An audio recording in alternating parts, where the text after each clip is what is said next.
Hi friends, இதுக்கு முன்னாடி எண்ணெய் கத்திரிக்காய் குழம்பு பற்றி ஒரு வீடியோ போட்டிருந்தேங்க. அது ரொம்ப ஓவர் ஸ்பீடாக இருக்குதுன்னு கமெண்ட் பண்ணியிருந்தாங்க. அதுக்காக தான் இன்னொரு முறை இந்த வீடியோ அப்லோட் பண்ணுறேன். Hello friends, welcome to our channel. எல்லோரும் எப்படி இருக்கீங்க?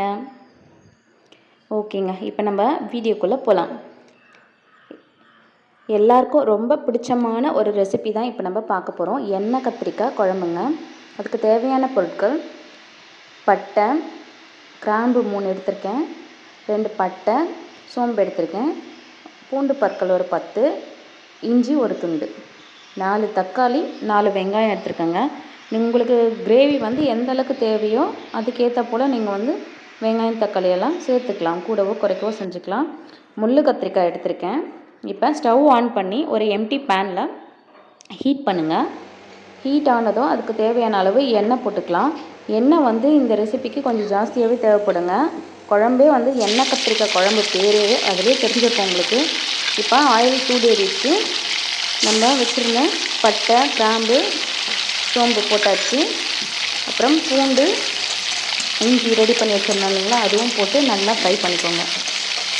நீங்கள் பூண்டு இஞ்சி மட்டும் ஓரளவுக்கு கோல்டன் ப்ரௌன் வர அளவுக்கு ஃப்ரை பண்ணால் தான் ஃப்ளேவர் குழம்புடைய ஃப்ளேவர் நல்லாயிருக்கும். மற்றபடி வெங்காயம் தக்காளி எல்லாம் ஓரளவுக்கு வதங்கினா போதுங்க. ஏன்னா இது நம்ம வதக்கி அரைச்சி அந்த மசாலா கத்திரிக்காய்க்குள்ளே வச்சு ஸ்டஃபிங் பண்ணி அதுக்கப்புறமா தான் இந்த ரெசிபி செய்ய போகிறோம். அதனால் ரொம்ப சுருள வதங்கணும்னு அவசியம் இல்லைங்க. இந்த கேப்பில் நம்ம குழம்புக்கு தேவையான புளி, ஒரு நெல்லிக்களவு புளி ஊற வச்சுக்கலாங்க. எப்போவுமே கத்திரிக்காய் குழம்புக்கு கொஞ்சமாச்சும் புளி சேர்த்தா தான் நல்லாயிருக்கும், இல்லைன்னா கணருங்க. இப்போ கட் பண்ணி வச்சுருக்க தக்காளியும் சேர்த்துக்கலாம். அது நல்லா வதங்கிட்டே இருக்கட்டும். தேங்காய் சேர்த்து தாங்க இந்த குழம்பு நம்ம செய்ய போகிறோம். தேங்காய் ஒரு துண்டு கட் பண்ணி வச்சுக்கோங்க. இந்த மசாலா நல்லா வதங்கிட்டே இருக்கட்டும்ங்க.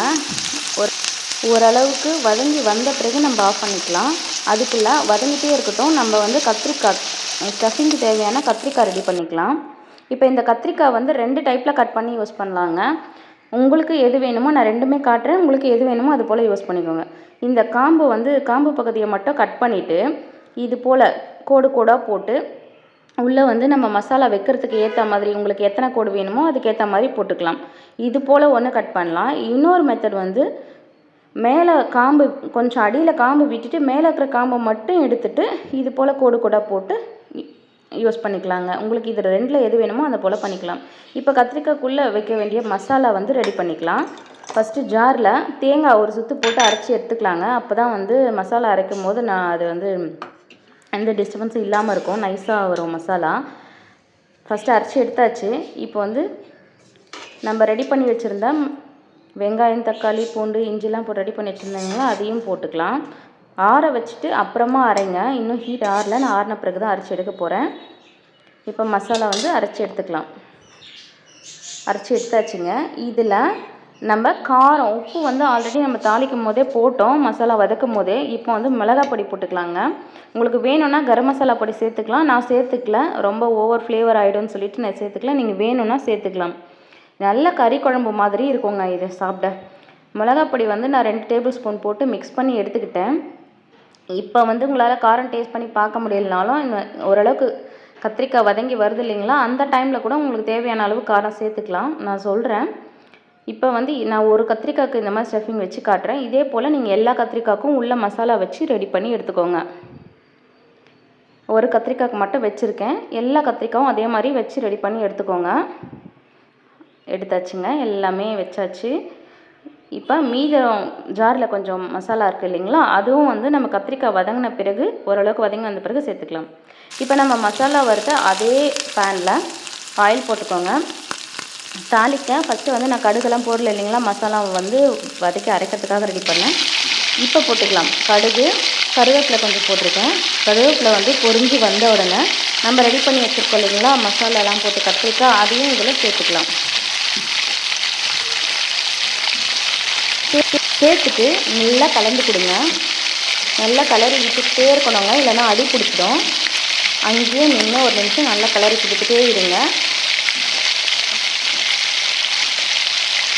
கலரிட்டே இருக்கணுங்க. இப்போ தேவையான அளவு மஞ்சப்பொடி, 1 ஸ்பூன் மஞ்சப்பொடி சேர்த்துக்கோங்க. நான் உங்களுக்கு தேவைக்கு ஏற்றா போல் நீங்கள் மஞ்சப்பொடி சேர்த்துக்கோங்க. நல்லா கலரி கொடுத்துட்டே இருக்கணும். சிம்மில் வச்சுக்கோங்க. கொஞ்சம் எந்த அளவுக்கு ஆயிலே ஃப்ரை ஆகுதோ அந்த அளவுக்கு நல்ல டேஸ்ட்டாக கிரேவி நல்லாயிருக்குங்க. ஃப்ளேவரும் நல்லாயிருக்கும். ஓரளவுக்கு வெந்து வந்த பிறகு நம்ம மிக்சியில் கொஞ்சம் மசாலா வச்சுருந்தோம் இல்லைங்களா, பேலன்ஸ் மசாலா, அதையும் வந்து நம்ம இதில் போட்டு நல்லா கிளறிக்கலாங்க. இந்த டைமில் உங்களுக்கு இந்த மிக்சியில் இருக்கிற மசாலாவை சேர்த்த பிறகு மிளகாய் பொடி பத்தலை, நீங்கள் டேஸ்ட் பண்ணி பாருங்கள். மிளகாய் பொடி பத்தலைன்னா இந்த டைமில் நீங்கள் போட்டுக்கலாங்க. எந்த அளவுக்கு மிளகாய் பொடி உப்பு உங்களுக்கு தேவையோ டேஸ்ட் பண்ணி பார்த்துட்டு நீங்கள் இப்போ சேர்த்துக்கலாம். தண்ணி வந்து திட்டமாக வைங்க. ஓரளவுக்கு திக்காக கிரேவியாக இருந்தால் தான் வந்து இந்த ரெசிபி வந்து சாதத்தோடு சேர்த்து சாப்பிட ரொம்ப நல்லாயிருக்கும். கறி குழம்பு வந்து நீங்கள் நான்வெஜ்ஜி சாப்பிட்றவங்களா இருந்தால் கறி குழம்பு எவ்வளோ பிடிக்குமோ அந்த அளவுக்கு வெஜ்ஜு சாப்பிடும் போது இந்த எண்ணெய் கத்திரிக்காய் குழம்பு அதே ஃப்ளேவரில் சூப்பராக இருக்குங்க. ட்ரை பண்ணி பார்த்துட்டு நீங்கள் கமெண்டில் சொல்லுங்கள். புளி கரைச்சி எடுத்து வச்சுருக்கேன். கத்திரிக்காய் வெந்த பிறகு தாங்க புளி சேர்க்கணும். கத்திரிக்காய் வேகிறதுக்கு முன்னாடி சேர்க்கக்கூடாது. ஓரளவுக்கு பாயில் ஆன பிறகு வந்து நம்ம இந்த புளியை சேர்த்துக்கலாம். இன்னும் கொதிச்சு வந்த பிறகு இந்த புளியை சேர்த்து நல்லா கலந்து விட்டுக்கலாம். இதை மட்டும் வீட்டில் செஞ்சு கொடுங்க. சாப்பிட்டு பார்த்துட்டு இன்னொரு முறை செஞ்சு கொடுக்க சொல்லி அடம் பிடிப்பாங்க வீட்டில் இருக்கவங்க. இந்த அளவுக்கு எண்ணெய் பிரிஞ்சு வர அளவுக்கு நல்லா கொதிக்கணுங்க. அந்த எண்ணெய் பிரிஞ்சு வருது பார்த்தீங்களா, அந்த மாதிரி வந்தால் தான் வந்து ஃப்ளேவர் வந்து ரொம்ப நல்லா இருக்குங்க. இப்போ இந்த புளியை சேர்த்துக்கலாம். புளியை சேர்த்துட்டு கொஞ்சம் நேரம் ஒரு 5 நிமிஷம் சிம்மில் வச்சு கொதிக்க விடுங்க. அப்புறம் கத்திரிக்காய் வெந்துருச்சான்னு செக் பண்ணிவிட்டு நீங்கள் ஆஃப் பண்ணிக்கோங்க. அவ்வளோதாங்க ஃப்ரெண்ட்ஸ், எண்ணெய் கத்திரிக்காய் கிரேவி ரெடி. இந்த கிரேவி உங்களுக்கு பிடிச்சிருந்தா ப்ளீஸ் சப்ஸ்கிரைப் பண்ணுங்கள் ஃப்ரெண்ட்ஸ். Bye friends, thank you.